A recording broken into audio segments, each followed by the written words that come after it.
Bueno, estamos de vuelta cuando son las 7 de la mañana con 2 minutos. El Colegio Médico sugirió analizar la aplicación de una quinta dosis, esto de la vacuna contra el COVID-19, una inoculación que estaría enfocada en los grupos de riesgo como los adultos mayores. Vamos a profundizar de la situación actual de la pandemia y tomamos contacto con Ignacio Silva, infectólogo y académico, además de la Universidad de Santiago. ¿Cómo está, Ignacio? Buenos días. Hola, Frecia, muy bien. ¿Y tú cómo estás? Bien, también muy preocupados por esta sugerencia que han hecho desde el Colegio Médico, porque el aumento de la pandemia continúa, lo sabemos, el número de infectados diarios, pero no solamente eso, el número de fallecidos, Ignacio, es preocupante también en los últimos días. Primero, ¿cómo se ve este escenario de crisis sanitaria? Sí, yo creo que, como bien dices, es preocupante y también es un mensaje para todos, para todas, que la pandemia todavía existe y que todavía es un problema de salud mundial y que nuestro país no está libre de eso. Por supuesto que la cantidad de muertes que todavía seguimos viendo es preocupante y eso nos hace reforzar la importancia de las medidas preventivas y del proceso de vacunación. Todavía la mayoría de las personas que tienen enfermedades graves asociadas al COVID o que fallecen no tienen completo su esquema de vacunación, con sus dosis de refuerzo o incluso sin su esquema primario. Y por eso la importancia y el llamado a ponerse al día con las vacunas y también, y muy importante, no olvidar las medidas de prevención que ya hemos aprendido durante estos ya más de 2 años de pandemia, con énfasis principalmente en el uso de mascarilla en espacios cerrados y de algo que hemos tratado de reforzar últimamente, que es un poco del autocuidado y del cuidado colectivo en el momento en que tengo síntomas respiratorios, que ya sabemos que un resfrío puede ser causado por COVID y por lo tanto ante cualquier síntoma tengo que consultar o hacerme un testeo y tratar de evitar tener contacto con otras personas. Creo que son cosas claves que tenemos que seguir manteniendo porque por supuesto que con el tiempo uno se cansa y ya se le olvidan algunas veces ponerse la mascarilla o simplemente no le dan ganas de hacerlo. Pero estos datos, cuando tenemos todavía más de 5.000 casos diarios, un montón de fallecidos semanalmente, tienen que hacernos reforzar ese concepto de autocuidado. ¿Y se está reforzando por parte del Ministerio de Salud? Lo pregunto porque la comunicación de riesgo ha sido tema y más allá de, como ciudadanos, sabemos la responsabilidad, el autocuidado,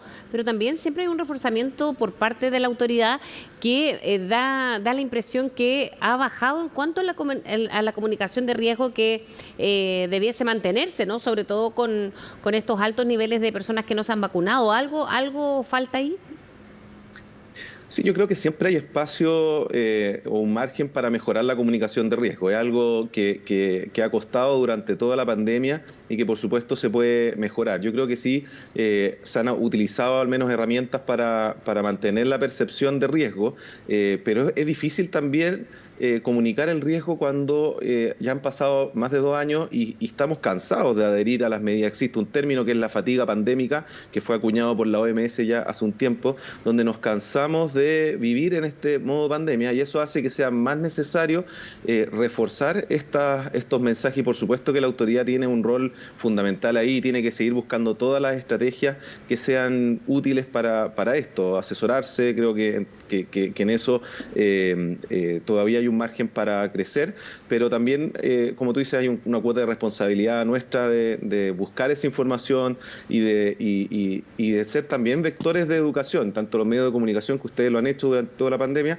y también las personas que tienen bien claro el mensaje, que a sus pares también ayuden a comunicar y también a comunicar que riesgo no es lo mismo que miedo, o sea, que lo que necesitamos es estar informados de la situación sanitaria actual y ser consecuentes con lo que está pasando en el día de hoy, y si es que nos cuidamos hoy día, mañana vamos a poder tener más libertad y tal vez tenemos una nueva ola y nos volvemos a cuidar, y eso es importante que lo tengamos claro. No es asustarse de que no hay que vivir con miedo en la pandemia, sino que conscientes del riesgo, y eso creo que es la mejor educación y la comunicación de riesgo. ¿Qué pasa con esta quinta dosis que se ha sugerido? Porque hemos hablado también el tema o lo hemos analizado, por ejemplo, desde el punto de vista de enfocar a los grupos que no han completado el esquema de vacunación, donde se concentra la gran mayoría de las personas que fallecen. Eso Eso por una parte. Pero ¿qué pasa con aquellos también de grupos más riesgosos, con enfermedades de base o de avanzada de edad, por ejemplo, en que no tengan esta nueva inoculación, doctor? ¿Eso se hace necesario? ¿Cuánto hay que esperar para seguir evaluando la situación en definitiva? Lo que tú decías al principio, Frecia, es súper importante. Aquí lo principal es tener al día sus dosis de refuerzo. Tenemos ya a la fecha suficiente evidencia científica que demuestra que el contar con dosis de refuerzo, con el primer refuerzo o tercera dosis y el segundo refuerzo o cuarta dosis, disminuye significativamente el riesgo de enfermar gravemente por COVID o de morir. Hasta ahí tenemos evidencia de sobra y por eso los esfuerzos tienen que concentrarse ahí, porque además tenemos muchas personas rezagadas y que son las más vulnerables. Ahora, un nuevo refuerzo, por supuesto que genera un poco de ansiedad porque no hemos estado vacunando ya sistemáticamente cada 4 o 5 meses y uno dice, bueno, y ahora ya me toca mi refuerzo. Pero hay que considerar que para eso hoy día no tenemos suficiente evidencia que lo respalde. Y es importante que si bien hemos demostrado la seguridad y eficacia de las vacunas, tenemos que también mantener la confianza en la ciudadanía en las vacunas.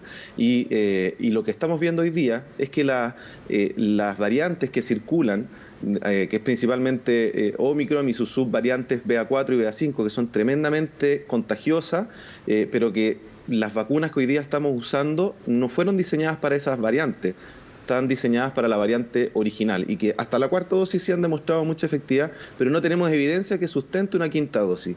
Es muy probable, algunos expertos lo han validado así, la Organización Mundial de la Salud también, es que de requerir un nuevo refuerzo y que probablemente sea enfocado sobre todo en personas de riesgo, como han sido todas las vacunaciones, sobre todo para los virus respiratorios, pero que las vacunas que se utilicen sean en base a estas nuevas variantes. No tiene mucho sentido seguir vacunando con la misma vacuna que está desarrollada con un virus que ha mutado tremendamente. Entonces, lo que se está esperando es tener la evidencia suficiente para vacunar de manera segura con una nueva dosis de refuerzo, con la vacuna que sea la más ideal posible y a los grupos de riesgo, por supuesto, que sean pertinentes. Y para eso se está generando la evidencia y lo bueno es que hasta ahora lo que hemos visto es que la cuarta dosis ha logrado mantener una respuesta mucho mejor o más prolongada que las dosis anteriores y por lo tanto nos da un margen para tener esa evidencia y poder vacunar con seguridad, que creo que eso es lo más importante porque si no se pierde la confianza en las vacunas y eso sí que sería terrible. Sí, ahora el tema de, por ejemplo, que sigan siendo las vacunas recurrentes sería como lo es la influenza, por ejemplo, no ya como estos 4 o 5 meses que han pasado y por eso empezamos quizás a inquietarnos por una nueva dosis. Sí, yo creo que es altamente probable que al menos durante un tiempo tengamos una vacunación periódica contra el COVID y que tendría mucha lógica hacerla coincidir con la influenza. Por supuesto, eso son especulaciones porque todavía hemos visto que este virus se comporta con brotes que no son necesariamente estacionales. Tuvimos un tremendo brote en el verano. La influenza sabemos que es todos los años en invierno. En cambio, con el COVID todavía no tenemos eso claro.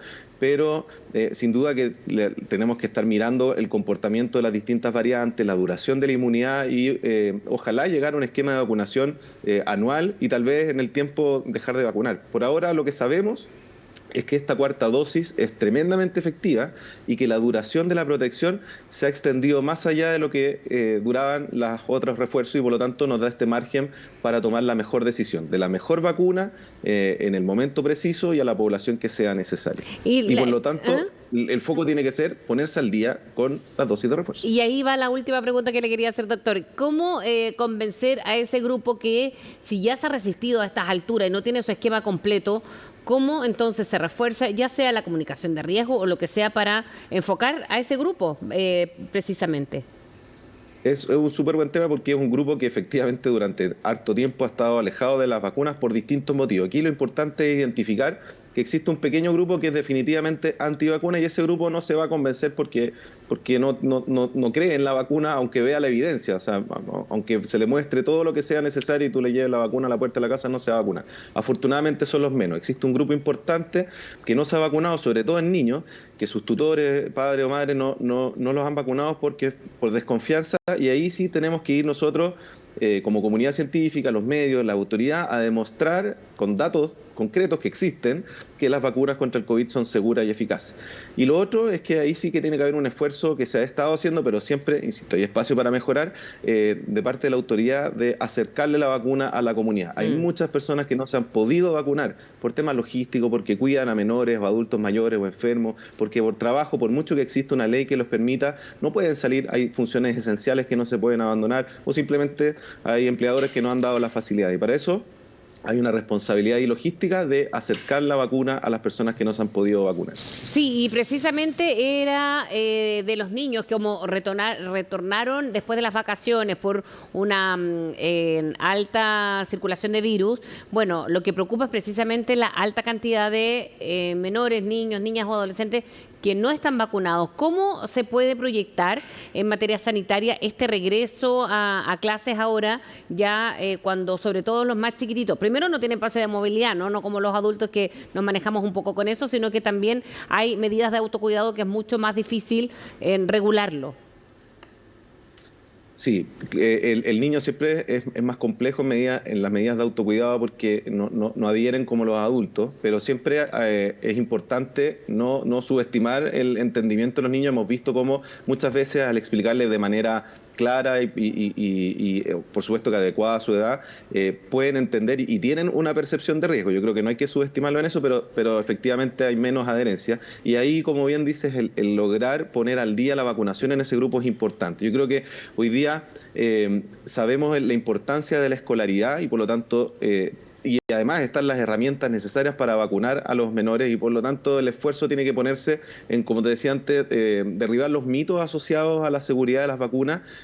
Chile ha sido un país que históricamente ha tenido excelentes coberturas de vacunación en niños con otras vacunas. No debería ser distinto con esto y creo que aquí es importante despejar todas las dudas y ahí por supuesto que el trabajo en conjunto entre la comunidad educativa y la autoridad sanitaria es fundamental. Uno, para acercar, insisto, vacunas, en este caso acercarle las vacunas a los niños, y que eso se ha estado haciendo, pero debería mejorar aún más para vacunar en los colegios. Y dos, acercarse a aquellos tutores, madres, padres que por algún motivo no han dado su consentimiento para vacunar y despejar esas dudas. Yo creo que la gran mayoría de las personas que no han vacunado a sus niños ha sido por temores que se podrían, en el fondo, liberar si es que uno los educa de manera correcta. Y por supuesto, énfasis en las medidas de cuidado general. La ventilación es fundamental, sabiendo que los niños muchas veces no usan bien la mascarilla. Ventilar las salas de clase es algo tremendamente importante y que se logra simplemente abriendo una puerta y una ventana. Sí. Creo que eso es fundamental. Por supuesto que hay zonas donde eso es más complejo y eso se entiende, pero el mensaje tiene que ir ahí. Autocuidado, vacunación, ventilación en los menores. Y evitar acudir a clases estando con síntomas respiratorios, que eso también es importante. De todas maneras, doctor Ignacio Silva, muchas gracias por hablar con CNN AM, que tenga muy buen día. Gracias a ustedes, igualmente.